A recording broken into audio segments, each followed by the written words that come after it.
ठीक है। इसके पहले हम लोग पढ़े थे गोलीय दर्पण के प्रकार। गोलीय दर्पण कितने प्रकार के होते हैं? नहीं, 2 प्रकार के। सॉरी, दर्पण 3 प्रकार के होते हैं। दर्पण पहला था कौन सा? समतल दर्पण, गोलीय दर्पण और परवलयिक दर्पण। ठीक है। समतल दर्पण का भी डेफिनेशन पढ़ लिए हम लोग, गोलीय दर्पण भी पढ़ लिए, गोलीय दर्पण के प्रकार भी पढ़ लिए। लास्ट था इसका परवलयिक दर्पण, इसका कोई प्रकार नहीं होता है। ठीक है, लास्ट डेफिनेशन है ये। ऐसा दर्पण जो पूर्णतः गोल नहीं होता, थोड़ा सा तिरछा है। देखिए, पूर्णतः गोल होता तो ऐसे होता। ठीक है, ये गोल नहीं है।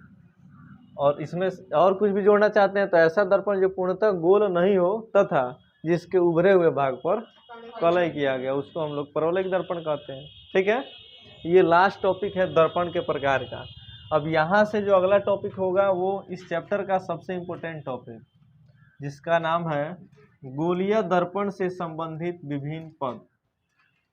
और ये इतना बेसिक, मतलब इतना इम्पोर्टेंट है कि यदि आप नहीं पढ़िएगा इसको तो आगे प्रतिबिंब का निर्धारण करना है वो नहीं समझ में आएगा, फिर लेंस दर्पण सूत्र स्थापित होगा वो नहीं समझ में आएगा। तो इसलिए इसको ध्यान से समझिएगा। टॉपिक डालिए गोलीय दर्पण से संबंधित, गोलीय दर्पण से संबंधित विभिन्न पद।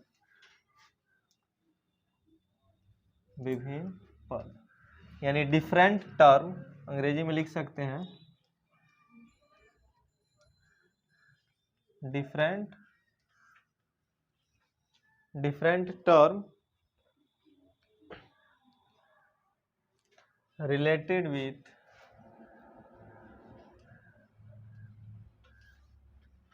spherical mirror।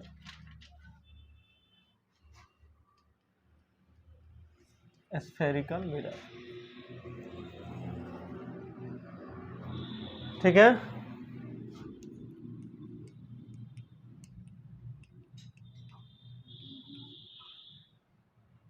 इसमें पहला क्या है? वक्रता केंद्र, जिसको अंग्रेजी में क्या कहते हैं? Centre of curvature.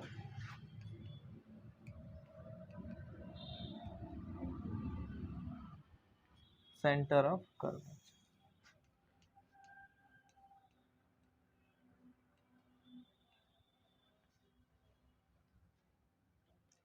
वक्रता केंद्र, सेंटर ऑफ कर्वेचर, पहला नंबर टॉपिक होगा इसमें, वक्रता केंद्र, सेंटर ऑफ कर्वेचर।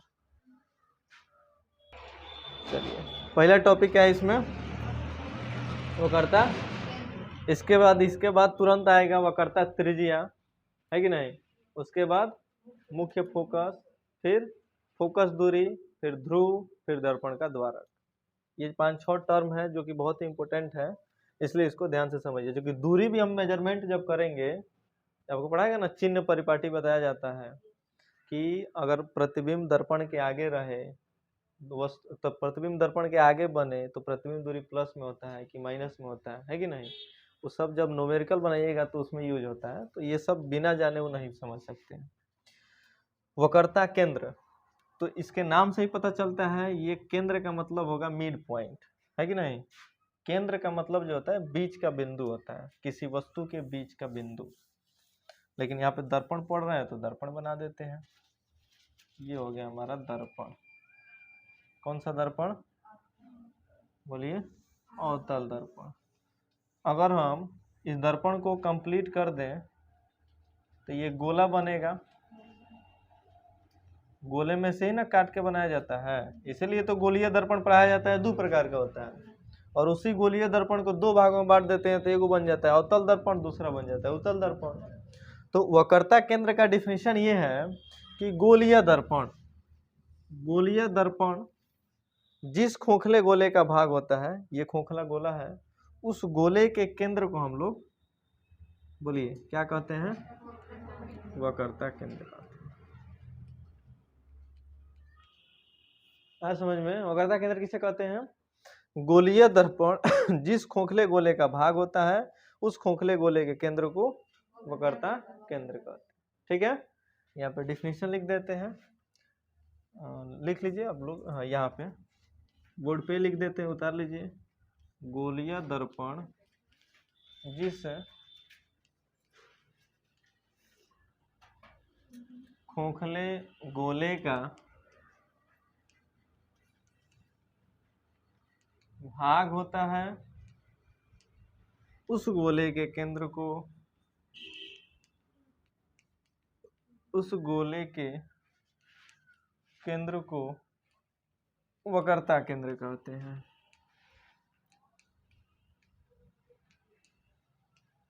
वक्रता केंद्र कहते हैं। ये हो गया वक्रता केंद्र का डिफिनीशन। जल्दी से नोट कीजिए तो फिर आगे बताते हैं। अगला आपका टॉपिक होगा ध्रुव, फिर लास्ट में जाएंगे। पहले ध्रुव ही पढ़ाना चाहिए था, लेकिन कोई दिक्कत नहीं है। अगला जो हमारा दूसरा टॉपिक होगा वो होगा ध्रुव, जिसको अंग्रेजी में हम लोग कहते हैं पोल। ध्रुव जल्दी से नोट कीजिए तो फिर आगे इसको बताते हैं। इसमें एक चीज छूट गया है, उसको लिख लीजिएगा। इसे सी से सूचित करते हैं। पैराग्राफ चेंज करके लिख लीजिएगा। इसे कैपिटल सी लिखिएगा, सी से सूचित किया जाता है।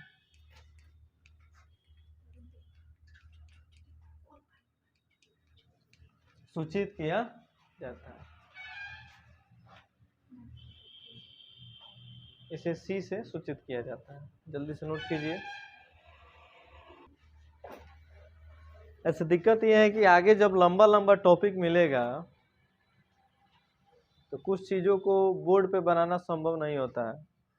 बस समझा दिए, बात खत्म। तो उतना लंबा टॉपिक पढ़ाइएगा तो दिक्कत होगा। जैसे आगे पढ़िएगा, आगे तो मोटर के बारे में पढ़ाया जाता है।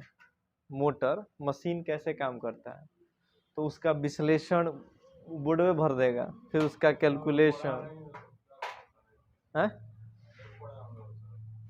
नहीं पढ़े ना तो पढ़ाना तो पड़ेगा ना। तो उसको केवल समझा देंगे, अब बाकी नोट्स प्रोवाइड, आपको नोट्स दे दिया जाएगा, ठीक है ना, उसी में से उतार लीजिएगा, कोई दिक्कत नहीं ना है।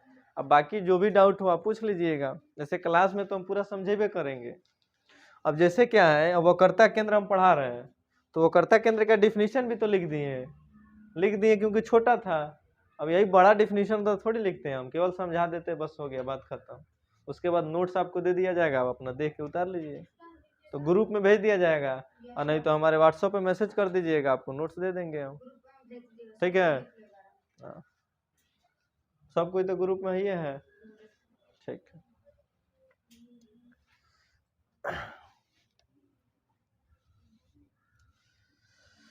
चलिए ध्रुव टॉपिक बना लिए हैं। ध्रुव जल्दी बनाइए। दूसरा टॉपिक ध्रुव लिखिए, लिखो ध्रुव।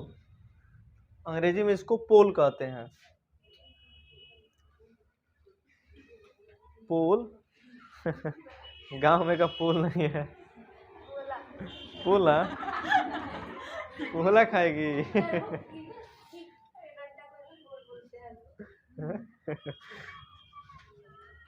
पोला मिलता है 1 रुपए में, पहले बड़ा मिलता था, अब उसका साइज भी छोटा कर दिया है।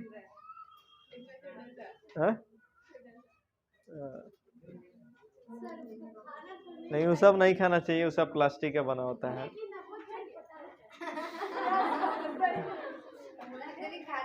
चटपटा के लिए शरीर का नुकसान करोगी। ध्रुव समझिए पहले क्या होता है। ध्रुव जो है, जैसे दर्पण, ये गोलीय दर्पण का भाग है, इसमें ये भी अवतल दर्पण है, यही ना, जिसका प्रवर्तक सतह अंदर की ओर धंसा हुआ हो तथा उभरे हुए भाग पर, उसको अवतल दर्पण कहते हैं। तो यहाँ पे हम लोग टॉपिक क्या पढ़ रहे हैं ये पहले बताइए। गोलीय दर्पण। तो अब जो भी हम पढ़ेंगे, तो गोलीय दर्पण 2 प्रकार के होते हैं, उत्तल और अवतल। तो जो टॉपिक पढ़ेंगे वो दोनों में होगा, उत्तल में भी और अवतल में भी, क्योंकि गोलीय दर्पण के प्रकार है। हमारा टॉपिक ही गोलीय दर्पण से संबंधित विभिन्न पद, तो गोलीय दर्पण के अंदर उत्तल अवतल दोनों आ जाएगा। तो जैसे हमको ध्रुव पढ़ना है, तो हम ध्रुव का डिफिनीशन लिख दिए कि गोलीय दर्पण के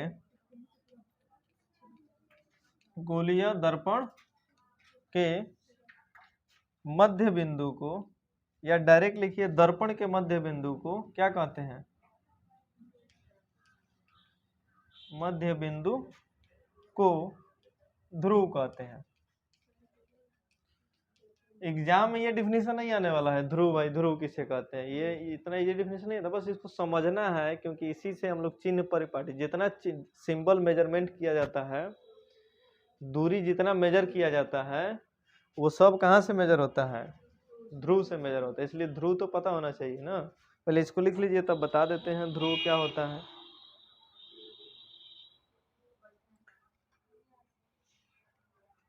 दर्पण के मध्य बिंदु को ध्रुव कहते हैं।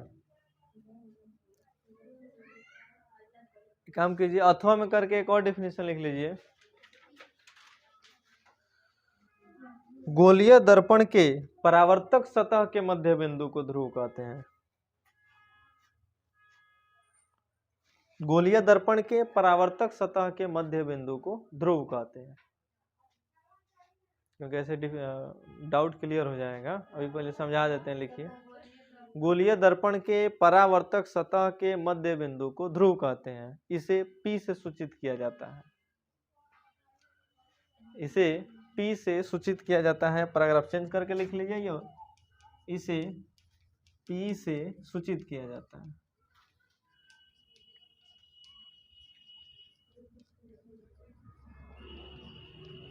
इसे P से सूचित किया जाता है। हो गया, समझाएं?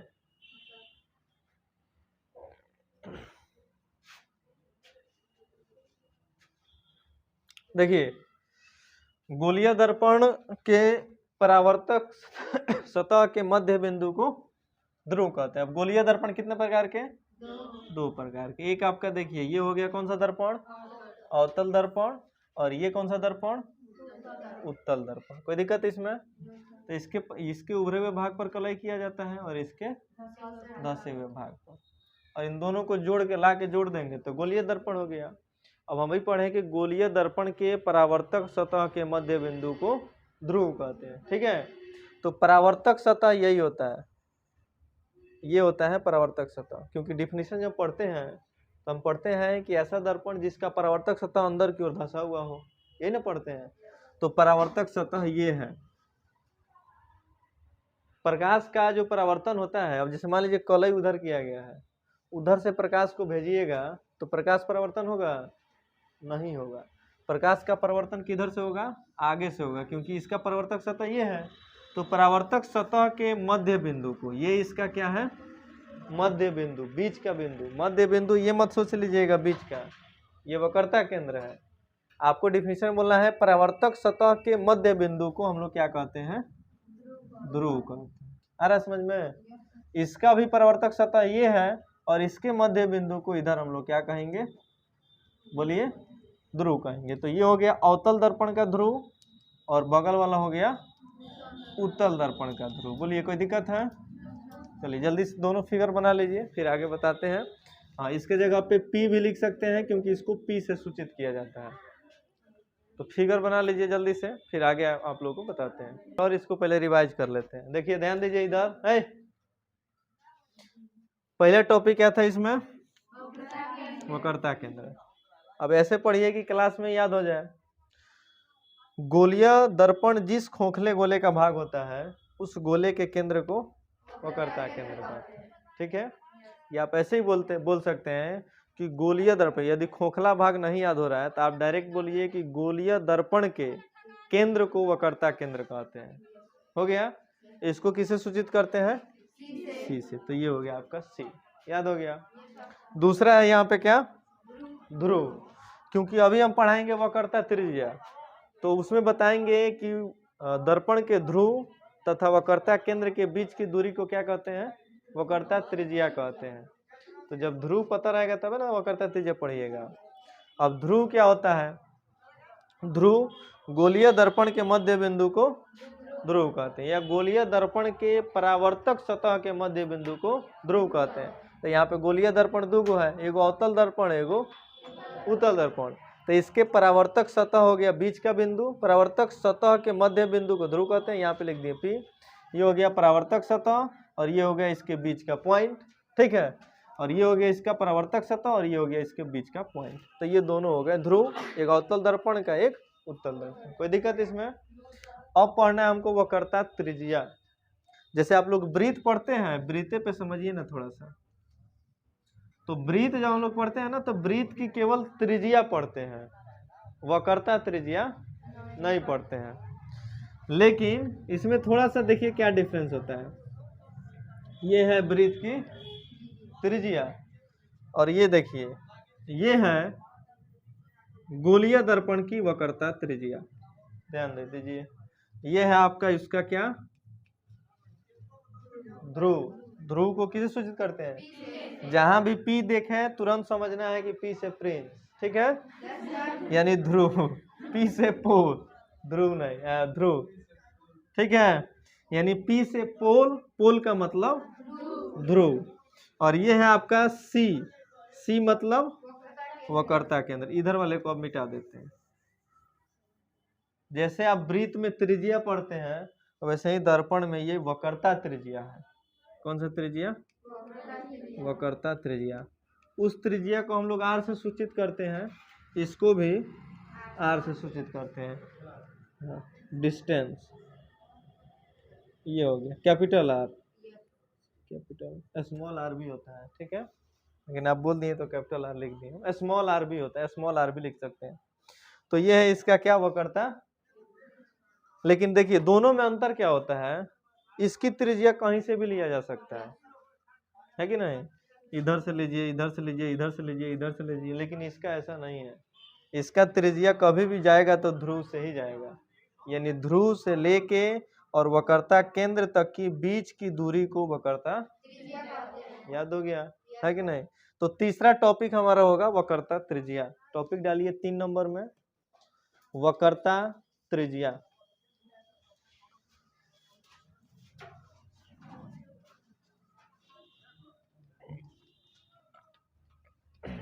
तीसरा टॉपिक डालिए वक्रता त्रिज्या। लिख देते हैं बोर्ड पे हम, वक्रता त्रिज्या, centre of curvature, sorry radius of curvature, radius curvature. ये है आपका वक्रता त्रिज्या। कुछ नहीं है, बस थोड़ा सा समझना है, सब इजी टॉपिक है, वक्रता त्रिज्या। चलिए अभी आपको डिफिनीशन बताए थे। वक्रता त्रिज्या किसे कहते हैं?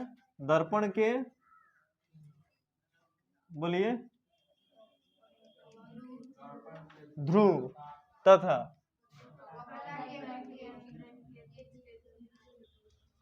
वक्रता केंद्र के बीच की दूरी को। चलिए नोट कीजिए इसको, बीच की दूरी को वक्रता त्रिज्या कहते हैं।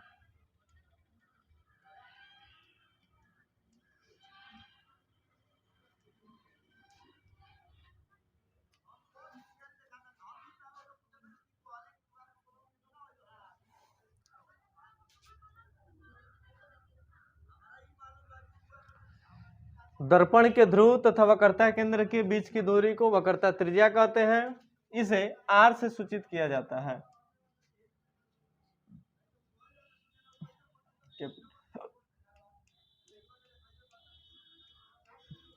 स्मॉल आर ले लीजिए,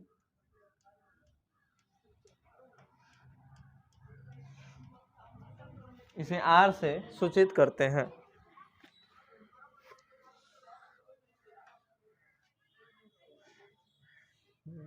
कैपिटल आर भी लिख सकते हैं, कोई बात नहीं है उससे, ठीक है, स्मॉल आर जो भी आपको लिखना हो, आर से सूचित करते हैं। कहाँ पे होने दो, झगड़ा से क्या करते हैं। गाँव की मुखिया है अपनी, यही झगड़ा छुड़ाती है ना जी। कौन सही कह जी?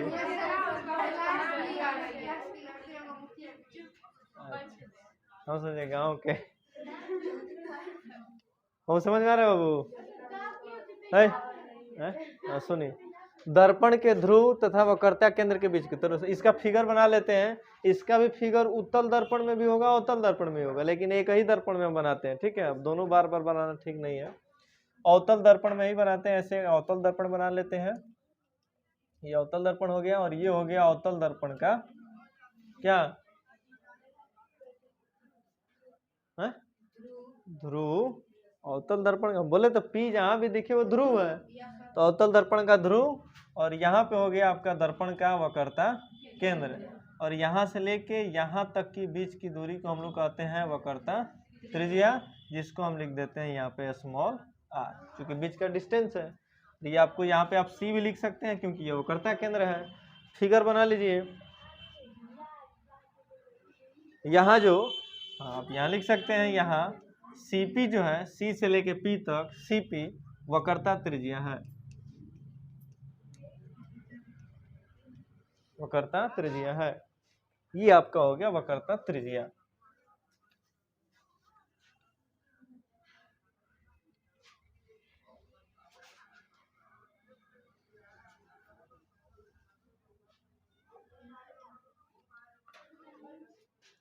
यहाँ CP वक्रता त्रिज्या है, उसको भी नीचे नोट कर लेना है, फिर आगे बताते हैं। चलिए 4 नंबर टॉपिक डालिए, मुख्य अक्ष या प्रधान अक्ष।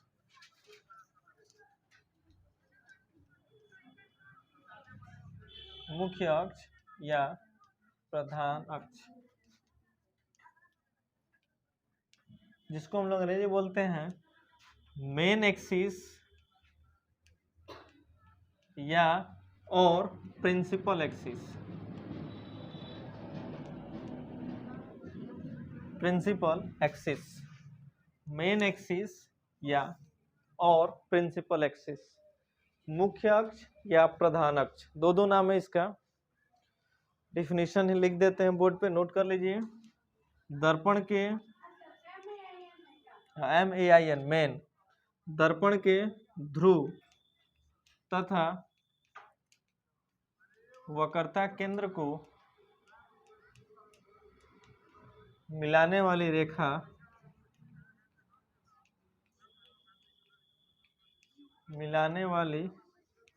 रेखा को मुख्य अक्ष या प्रधान अक्ष कहते हैं।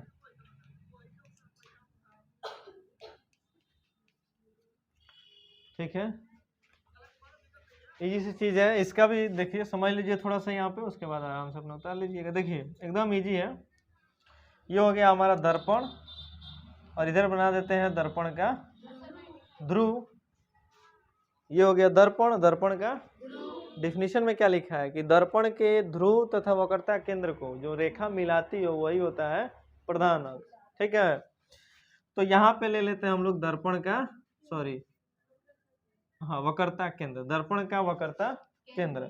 अब इन दोनों को ये रेखा क्या कर रही है, एक दूसरे को मिला रही है, और इसी रेखा को हम लोग कहते हैं क्या, बोलिए, मुख्य अक्ष या यस कमिंग प्रधान अक्ष। बोलिए, कोई दिक्कत नहीं, इसका कोई इंडिकेशन नहीं होता, ये अक्ष है, बस एक्सिस है। फिगर बना लीजिए जल्दी से, फिर आगे बताते हैं। यहाँ पे अक्ष लिख लीजिएगा, अक्ष छूट गया था। ठीक है, अब नोट कीजिए। 4 नंबर टॉपिक डलाइए, दर्पण का द्वारा। 5 नंबर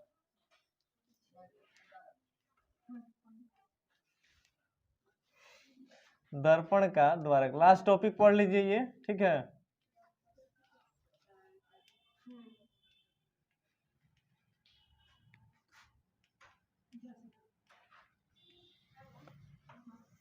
चलिए, दर्पण का द्वारक। वास्तव में दर्पण की चौड़ाई ही दर्पण का द्वारक कहलाता है।